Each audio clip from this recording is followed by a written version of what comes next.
messieurs, j'aimerais faire une vidéo suite à un article que j'ai lu hier. Alors évidemment, beaucoup de gens pensent que je vais revenir dessus. Mais en fait, tant que vous ne voulez pas voir la réalité en face, on reviendra dessus. Dans le 78, je crois que ça manque la jolie, je ne suis pas sûr. Hein. Il y a eu une embrouille. Hier, il y a un mec, un Renoir, qui est passé au tribunal parce qu'il a donné des coups de couteau. Enfin, il y a eu un échange de coups de couteau avec un rebeu. Un rebeu parce que la nièce du rebeu, elle sortait avec ce Renoir-là. Et puis l'oncle du rebeu de la rebeu n'a pas apprécié, est venu voir le Renoir, et ils se sont embrouillés entre eux, et ils se sont échangés des coups de couteau. Bon, c'est parti jusqu'au tribunal quand même. Ils se sont échangés des coups de couteau parce que, évidemment, les deux, c'est pas des victimes. C'est-à-dire, le Renoir, c'est pas une victime, le rebeu, ça ne l'est pas. C'est deux mecs de la street, c'est des sanguins. Je vais pas dire que c'est normal qu'on en arrive à là, mais arrivé à un moment, voilà, il faut se défendre. Moi, je suis contre les coups de couteau, les machins comme ça, mais bon, bref. Chacun fait comme il veut vis-à-vis de ça. Non, moi j'ai envie de soulever le vrai débat. Mesdames et messieurs, arrêtez d'avoir de la merde entre les yeux. Le couple rebeu-renois ne marche pas. Ça marche pas. C'est prévu, ça marche pas. Ça fonce droit dans le mur. Pourquoi vous forcez? Pourquoi vous ne comprenez pas? Ça marche pas. Donc aujourd'hui, on va faire un constat et un vrai constat.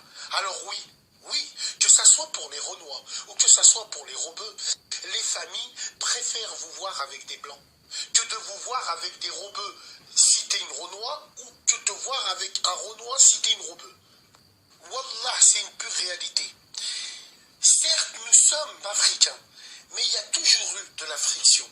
Il y a toujours eu de la jalousie, il y a toujours eu de l'envie, d'un côté comme de l'autre, hein, entre rebeux, entre Renois. Malheureusement, même si on a grandi ensemble, dans toutes nos familles, que ça soit rebeu ou que ça soit Renois, dans beaucoup de familles, t'as la maman Renois qui va te dire « traîne pas avec les Arabes, c'est des voyous ». T'as la maman rebeu qui va dire à son enfant ou à sa fille « mets-toi pas avec un noir, j'aime pas du tout, pourquoi tu te mets avec un graille ?» Il y a toujours de la tension, il y a toujours de la friction, il y a toujours cette espèce de distance qui fait que non, ça peut pas marcher. Et ça, c'est une pure réalité, mais vous êtes aveugle. Et il n'y a pas pire aveugle que celui qui n'a pas envie de voir.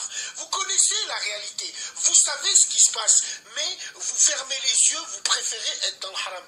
Après, attention, quand je dis dans le haram, allez, un couple sur 10 rebeux renois sont dans le halal. Et encore, je suis large, parce que quand tu remarques, quand un couple rebeux renois se met ensemble, les choses ne sont jamais faites dans les règles de l'art.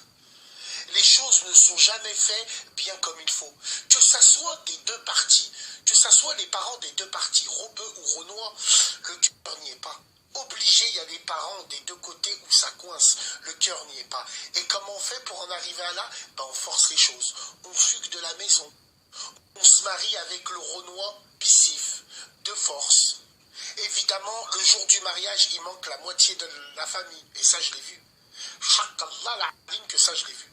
Je vais vous raconter une petite anecdote. En 2012, j'ai mes frères qui avaient beaucoup de salles ici à Lyon, des salles de mariage qu'ils faisaient louer. Un jour, un samedi, je vais aider mon frère et tout à la salle.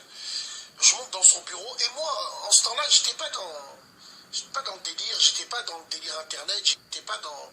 Bon. C'est pour ça que, à l'instant T, j'ai pas calculé la situation.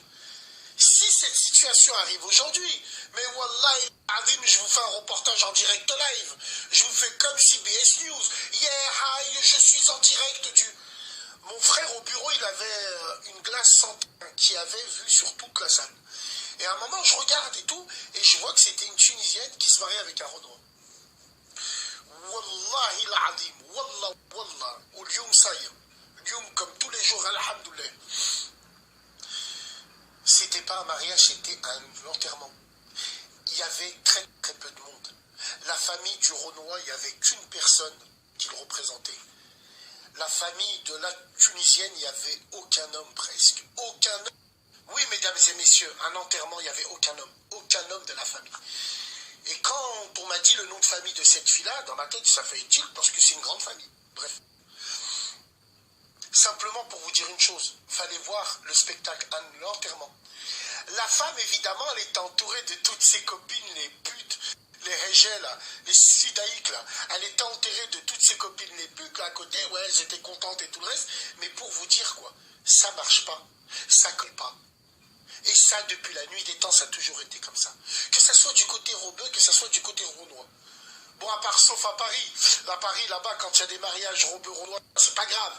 Les tatis renois qui dansent sur du sapé comme jamais, avec la maman arbillette et tout le reste, oui. En tout cas, les mariages parisiens mixtes, vous respectez rien. Vous respectez rien parce que vos mariages, ça n'est plus dans la tradition, c'est de la merde. C'est les chichas que vous mettez dans les mariages. C'est pour ça que je vous hais, les gens de Paris. Moi, j'ai une question à vous poser, mesdames et messieurs. Plusieurs fois, j'ai pris cet exemple, mais là, je le reprends.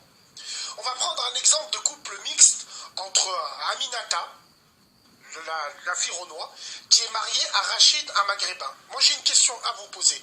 Est-ce que vous avez déjà vu Aminata faire le marché avec sa belle-mère ou faire les courses avec elle, avec sa belle-mère maghrébine? Non, ça n'existe pas. Est-ce que vous avez vu Rachid aller faire de la mécanique devant l'immeuble avec le père Aminata? Ça n'existe pas. Donc pourquoi vous forcez? Je comprends pas. Pourquoi vous essayez de forcer? Après, chacun fait ce qu'il veut. Moi, je donne ma vision des choses. Wallahi l'azim, vous avez de la merde entre les yeux. Les couples rebeux, renois, j'ai pas dit que ça marche pas dans l'amour. Non, j'ai pas dit que ces gens-là ne s'aiment pas. Non, je n'ai jamais dit ça. Moi, je vous parle de la forme. La forme ne marche jamais. Ça fonce droit dans le mur. D'ailleurs, pourquoi tous les enfants métissés, ils sont plus de darons? Ah oui, parce que la plupart des bébés métis, ils sont faits dans le haram. Bah oui, ils sont faits dans le haram. Eh ouais, ils sont faits parce que voilà, la plupart des bébés métis sont faits des putes. Oui, que vous le vouliez ou non, c'est pour ça qu'ils ont plus de darons. Hein. Donc simplement, moi c'est ce que je pense vis-à-vis de ça. Je pense que les gens, ils essayent de trop forcer. Alors oui, mesdames et messieurs, moi je vais vous donner un exemple. Il y a un mec que je connais qui habite à Vénissieux, il est en couple avec une maghrébine depuis 13 piges. Bon, c'est quelqu'un avec qui on a échangé des mots, on s'est crié l'un sur l'autre parce qu'on a grandi ensemble, lui c'est un renois, moi je suis un rebeu, ça veut dire pourquoi tu es devenu raciste et tout, tu es pas comme ça, moi je l'ai expliqué, je suis pas raciste et tout, et dans la discussion, moi je lui ai posé la question, je lui dis alors, est-ce que tu souffres? Il me dit oui, je souffre. Oui, moi ma femme maghrébine, je l'aime, alors que lui il est avec elle, ça fait longtemps et c'est pas du tout un couple swag, je l'aime, mais oui, je souffre du regard de sa famille et du regard des gens. Il souffre. Pourtant, quand je dis il souffre, c'est pas une victime, mais il souffre psychologiquement. Pourtant, c'est un mec de notre quartier qui s'est marié avec une femme de notre quartier. Mais dans les mœurs, ça passera jamais.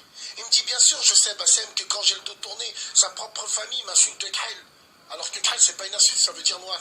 Mais bon, beaucoup de blagues, culture de victimisation. Tu m'as insulté. Non. Khail, chez nous, ça veut dire noir. Nous, on dit pas rebeu à Lyon, on dit Arbi pour un arabe. Et on dit pas renois pour un noir, on dit Khail pour un noir. Bref. Donc voilà, moi je pense que c'est très très grave d'en arriver à là, mais voilà c'est quoi la réalité aujourd'hui. Aujourd'hui, c'est pas la première fois qu'un rebeu s'embrouille avec un renois pour ses propres sœurs, Dieu merci qu'il en reste, contrairement à d'autres qui viennent frapper à la sœur qui viennent frapper à la porte de sa pute de sœur en leur disant il y a la Sana qui t'attend qui est en bas, donc là ça change. Combien d'embrouilles il y a eu dans les cités où l'autre il a planté l'autre il a tué l'autre? Combien de frères maghrébins sont en prison parce que leur sœur est partie avec des blagues et ils sont partis dans le haram? Alors évidemment, tous les couples rebeux renois ne sont pas dans le haram, Dieu merci, mais moi je vous parle de 95% des couples rebeux renois. Alors oui, mesdames et messieurs, aujourd'hui je vous le dis en face, ça vient d'un maghrébin, et beaucoup de renois pourront dire la même chose. Dans nos familles propres, ça passe mieux que si tu te mets avec un blanc, que si tu te mets avec un noir pour un rebeu, ou si tu te mets avec un rebeu pour une blague. Que ça vous plaise ou non, que ça vous fasse mal au cul, on s'en fout. C'est une pure réalité. Donc pour moi, le couple rebeu-renois, il est voué à l'échec. C'est clair, net et précis. Salam alaikum les gens.